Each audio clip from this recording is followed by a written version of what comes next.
Ayon sa mga eksperto sa batas, masalimuot talaga ang proseso ng annulment ng kasal dito sa bansa. Kaya babala sa mga gustong magpaanal, huwag papaloko sa mga nag-aalok ng madali, mabilis at mura raw na proseso. Balitang hatid ni Mark Salazar. Tawagin na lang natin siyang si Rose. Hindi dahil naging bed of roses ang kanyang married life. Katunayan, hindi niya ipinagmamalaki ang kwento nilang mag-asawa. Kaya hiniling niyang ikubli namin ang kanyang pagkakakilanlan. Pinilit lang din po ng parents, ng relatives na maipakasal kami. Tinry naman namin mag-work yung marriage namin. Meron kasi akong doubts sa sexuality niya. May emotional na need ako na hindi niya po naibibigay, yung sexual need din sa marriage. Kaya sabi ko, mas mabuti sigurong maghiwalay na lang talaga tayo. Ang mga katulad ni Rose na broken-hearted at desperado ang target ng mga online annulment scammers. So, tinry kong minessage yung profile na yon. Tapos, sinisin lang po ako.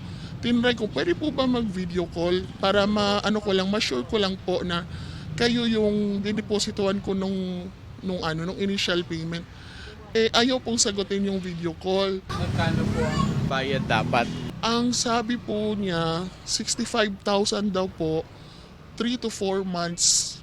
Tapos na daw po yun lahat, magkakasenomar na daw po ako. Madali naman daw makilala ang annulment scammers. Kung nangangako ng fast and easy annulment, scammer yan. Yung mga napapromise ng 1 to 2 months, tapos na, that's definitely a red flag. Ang totoo daw kasi, mabilis na ang 1 to 2 years, minsan umaabot ng 5 years ang proseso sa korte. Number 2 na red flag is if it's too cheap.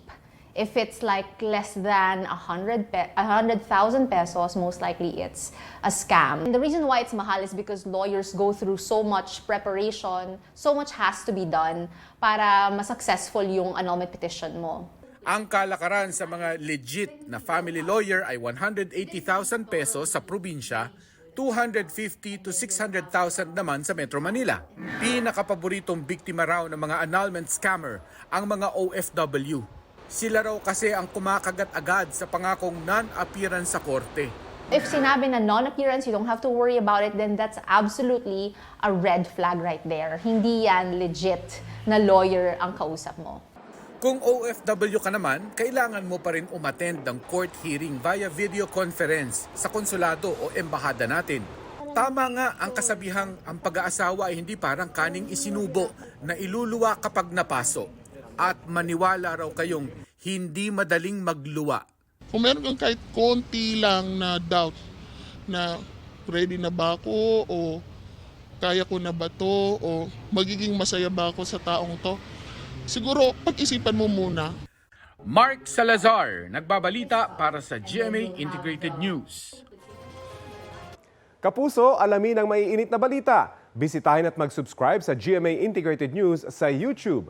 Sa mga kapuso abroad, samahan nyo kami sa GMA Pinoy TV at sa www.gmanews.tv.